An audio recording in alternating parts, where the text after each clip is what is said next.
Hey there, Psych2Go family. Before we begin, we'd like to let you know that we really are grateful for all the love and support you've given us. Here at Psych2Go, our mission is to make content on mental health more accessible to everyone. So let's continue. When you've got something big on your mind, being called an overthinker makes you feel invalidated, frustrated, and disappointed in yourself. But how do you know whether or not you are overthinking? In this video, we've put together an objective list designed to give you perspective on your own thoughts. With these 10 signs, you can figure out whether you might be overthinking or not. 1, you have stressful daydreams. Do you daydream about the future? Everyone daydreams from time to time. You dream about succeeding in your career, meeting your soulmate, or living the lifestyle you've always imagined. These healthy daydreams feel happy and uplifting, but overthinkers daydream in a different way. Instead of looking fondly into the future, overthinkers imagine every way something could go wrong. Their negative daydreams create all kinds of unnecessary stress. In other words, they worry about the future way before it actually happens. If you're imagining all the ways your dreams could go wrong, you may be overthinking.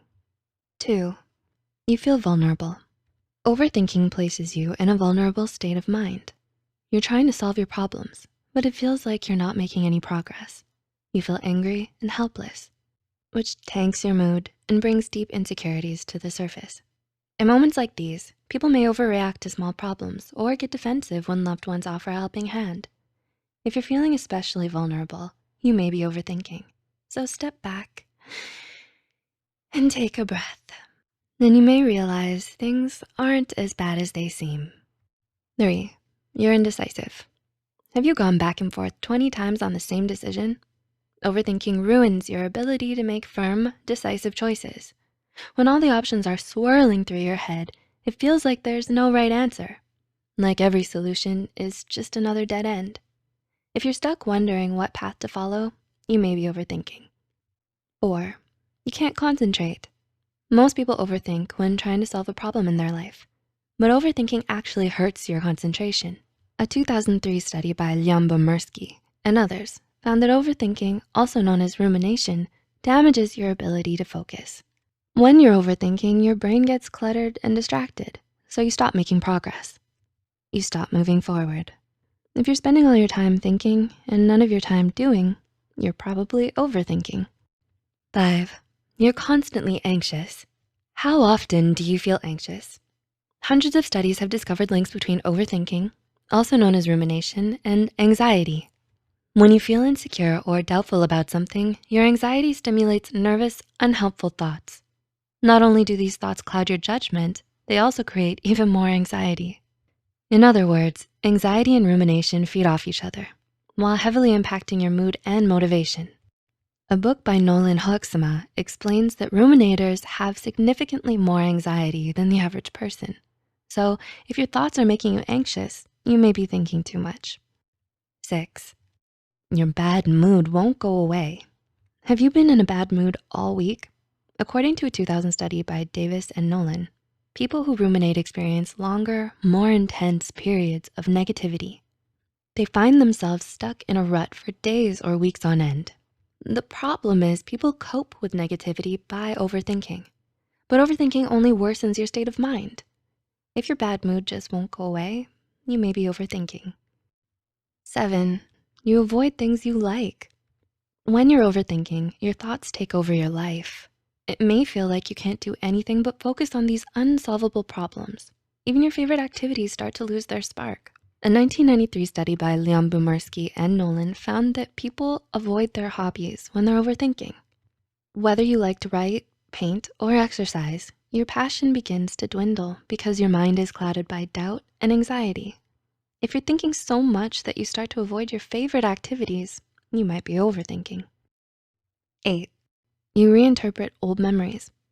Are you revisiting old memories? Are you rethinking the past, wondering what went wrong? This is a very common sign of overthinking.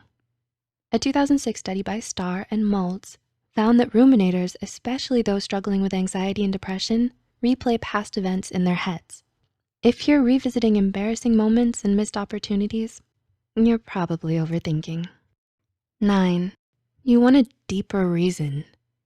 Are you searching for some deeper understanding of yourself? The same 1993 study by Leon Bomersky and Nolan found that ruminators search for a deeper meaning that doesn't exist. You're looking for some grand resolution to your problems, something to lift your mood and relieve your anxiety, but the problem is usually your own train of thought.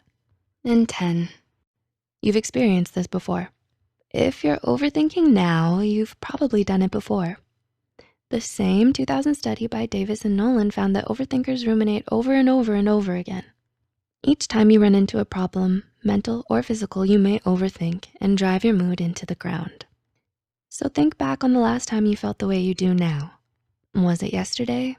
The week before? How often do you worry that you're overthinking? If this is something you've experienced on a regular basis, you might be overthinking now too.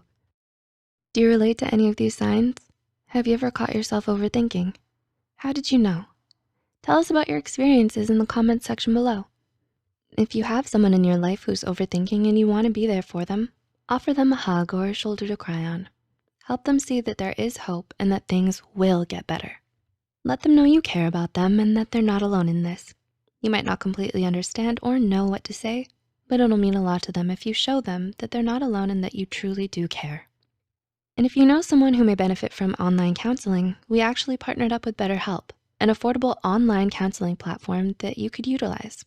They're constantly striving to improve their services and terms and conditions. The link will be in the description below.